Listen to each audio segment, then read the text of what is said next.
नमस्कार, मैं हूं अंशिता। ये वीडियो जो आप स्क्रीन पर देख रहे हैं ये किसी राहत शिविर का नहीं है, बल्कि ये वीडियो डबल इंजन सरकार वाले महाराष्ट्र का है, जो राज्य में बदहाल स्वास्थ्य व्यवस्था की पोल खोल रहा है। इस वीडियो के सामने आने के बाद सबसे ज्यादा फजीहत हो रही है राज्य के स्वास्थ्य मंत्री और शिंदे गुट के नेता तानाजी सावंत की।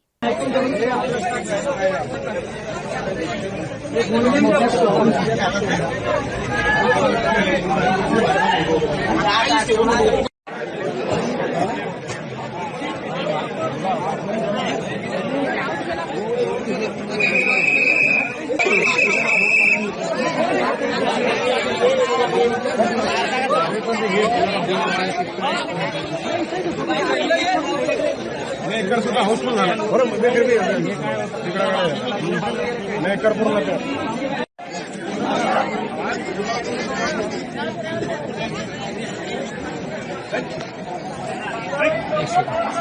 कनेक्टरचा नंबर आहे का? नहीं एक मिनट दादा, न्यूज चैनल दादा। वीडियो में देखा जा सकता है कि कैसे सड़क पर मरीजों को खुली हवा में लिटाया गया है। रस्सियों पर ग्लूकोज की बोतलें लटकी हुई हैं और इस तरह मरीजों का इलाज किया जा रहा है।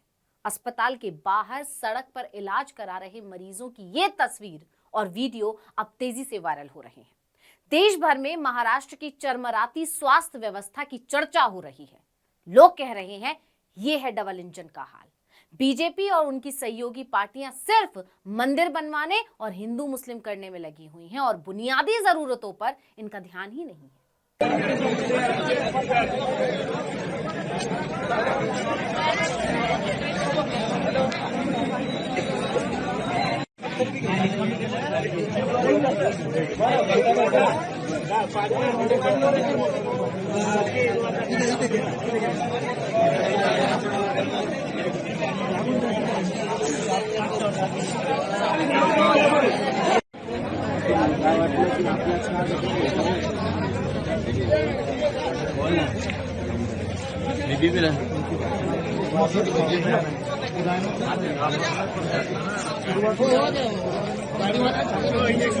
तो ये घटना जिसे देखकर हर कोई हैरान हो गया वो महाराष्ट्र के बुल्ढाणा की है, जहां करीब 300 मरीजों का इलाज ऐसे ही किया गया है। कहा जा रहा है कि ये सभी लोग एक धार्मिक आयोजन में शामिल होने गए थे। उस कार्यक्रम का खाना खाकर ये बीमार हो गए।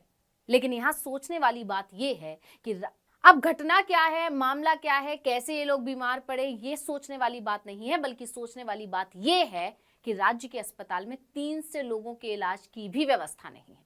मरीजों के परिजनों ने आरोप लगाया कि अस्पताल में इन लोगों के इलाज की कोई उचित व्यवस्था थी ही नहीं। ये तो छोड़िए, अस्पताल के अंदर जो मरीज पहले से आए हुए थे उन मरीजों का इलाज भी फर्श पर लेटाकर हो रहा था। मरीजों के परिजनों ने बताया कि जब वो अपने मरीज को लेकर अस्पताल में पहुंचे तो वहां डॉक्टर तक भी उपलब्ध नहीं थे। कुछ देर तक जब कोई डॉक्टर वहां नहीं आया तो परिजनों को मजबूरन प्राइवेट से डॉक्टर को बुलाना पड़ा। अधिकारियों के अनुसार इस घटना में 30 मरीजों की हालत ज्यादा गंभीर है। तो महाराष्ट्र से सामने आई इस तस्वीर ने तहलका तो मचा दिया है, लेकिन महाराष्ट्र की बदहाल स्वास्थ्य व्यवस्था किसी से छिपी नहीं है, क्योंकि ये कोई पहला मामला नहीं है। तमाम रिपोर्ट्स में अलग अलग दावे किए गए हैं। महाराष्ट्र की स्वास्थ्य व्यवस्था हमेशा ही सवालों में घिरी रही है, लेकिन इस बार इस तस्वीर की ज्यादा बात इसलिए हो रही है क्योंकि अब राज्य में डबल इंजन की सरकार है। जून 2022 में शिंदे ने बीजेपी से हाथ मिलाया, जिसके बाद राज्य में सत्ता परिवर्तन हुआ और एनडीए सत्ता में आ गई। लेकिन 2 साल बाद भी कुछ नहीं बदला, और ये हम नहीं कह रहे हैं बल्कि तमाम रिपोर्ट्स में कहा जा रहा है। रिपोर्ट्स की बात करें तो जानकारों का मानना है कि महाराष्ट्र की स्वास्थ्य प्रणाली की समस्या इसलिए बढ़ती जा रही है क्योंकि पहले ही सरकार की तरफ से कम बजट दिया जाता है स्वास्थ्य के लिए। उसके बाद जो बजट आता भी है वो भी स्वास्थ्य व्यवस्था को दुरुस्त करने के लिए पूरा खर्च नहीं किया जाता है, बल्कि जेबें भरने की कोशिश की जाती है। अगर कुल बजट के अनुपात में स्वास्थ्य व्यवस्था को देखें तो महाराष्ट्र का प्रदर्शन सबसे ज्यादा खराब है। राष्ट्रीय स्वास्थ्य नीति की रिपोर्ट कहती है कि हर राज्य के बजट का 8% यानी कम से कम 8% स्वास्थ्य के लिए ही दिया जाना चाहिए। मेघालय और गोवा जैसे छोटे राज्य भी स्वास्थ्य पर 8% से ज्यादा खर्च करते हैं। वहीं राजस्थान और आंध्र प्रदेश जैसे बड़े राज्य 6 से 7% खर्च करते, लेकिन महाराष्ट्र की गिनती इन किसी भी राज्यों में नहीं आती, क्योंकि यहां पर केवल 4.1% ही खर्च किया जाता है, जो 28 राज्यों की सूची में सबसे ज्यादा कम है। और ये रिपोर्ट्स ज्यादा पुरानी नहीं है। लेकिन इससे पहले 2017 में भी एक रिपोर्ट आई थी, जिसमें महाराष्ट्र की स्वास्थ्य व्यवस्था को लेकर कई बड़े खुलासे किए गए थे। ये आंकड़े स्वास्थ्य सेवा निदेशालय के थे। इन आंकड़ों के मुताबिक बताया गया था कि स्वास्थ्य मामले में सरकार आम आदमी को बुनियादी सुविधाएं नहीं दे पा रही है। अंतर्राष्ट्रीय स्वास्थ्य मानकों के मुताबिक 40 व्यक्तियों पर अस्पताल में कम से कम एक बिस्तर होना चाहिए, जबकि राज्य में 3,464 लोगों पर एक बेड है। इस मामले में राज्य की हालत अफ्रीकी देशों जैसी है। और हम बात करते हैं विश्व गुरु होने की। राज्य के स्वास्थ्य सेवाओं की हालत का अंदाजा इसी बात से लगाया जा सकता है कि कुल 11,23,74,000 लोगों के लिए सिर्फ 516 अस्पताल हैं। स्वास्थ्य सेवा संचालनालय के 2016 के आंकड़े बताते हैं कि राज्य के अस्पतालों में कुल 32,630 बिस्तर हैं। मतलब एक अस्पताल पर 2,19,052 लोगों को संभालने की जिम्मेदारी है। रिपोर्ट में कहा गया था कि अस्पतालों की बदहाल अवस्था के संबंध में सरकारी कर्मी ही जिम्मेदार नजर आते हैं। स्वास्थ्य सेवाओं के लिए बजट में रखी गई रकम का 60% भी फंड खर्च नहीं किया जाता। स्वास्थ्य सेवा निदेशालय के आंकड़े बताते हैं कि अक्टूबर 2016-17 तक केंद्र से मिली सिर्फ 23.36% राशि खर्च हुई। वित्त वर्ष 2014-15 में 71.87% और 2015-16 में 72.98% रकम ही खर्च हुई। इस हालात को देखकर रिपोर्ट में कहा गया था कि ऐसे में आपात स्थितियों में अस्पताल और स्वास्थ्य सेवाएं कितनी कारगर साबित होंगी, इसका अंदाजा लगाया जा सकता है। और हुआ भी ठीक वैसा ही। 300 लोग एक साथ अस्पताल में आ गए तो उन्हें लिटाने के लिए बिस्तर तक नहीं थे। बिस्तर तो छोड़िए, ग्लूकोज की बोतल लटकाने वाला स्टैंड नहीं था, बल्कि जुगाड़ से मरीजों का इलाज किया गया। रस्सियों पर ग्लूकोज की बोतल लटकाई गई, जो आपने तस्वीर और वीडियो में देखा।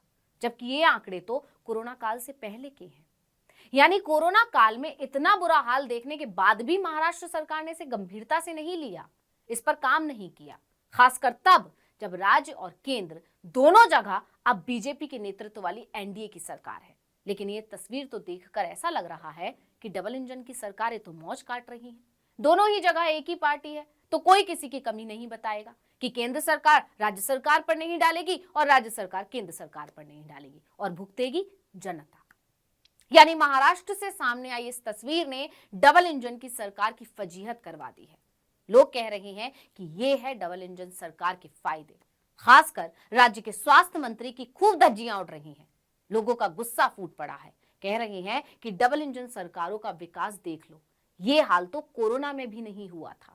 अब लोग तंज भी कस रहे हैं कि इन लोगों से स्वास्थ्य व्यवस्था तो संभाली नहीं जा रही, और ये लोग सपने सजा रहे हैं महाराष्ट्र विधानसभा चुनाव में जीतने का। खासकर तानाजी बुरी तरह घिर गए हैं। अब शिंदे और फडणवीस सरकार पर सवाल उठने के बाद देखना होगा कि सरकार स्वास्थ्य मंत्री के खिलाफ क्या एक्शन लेती है।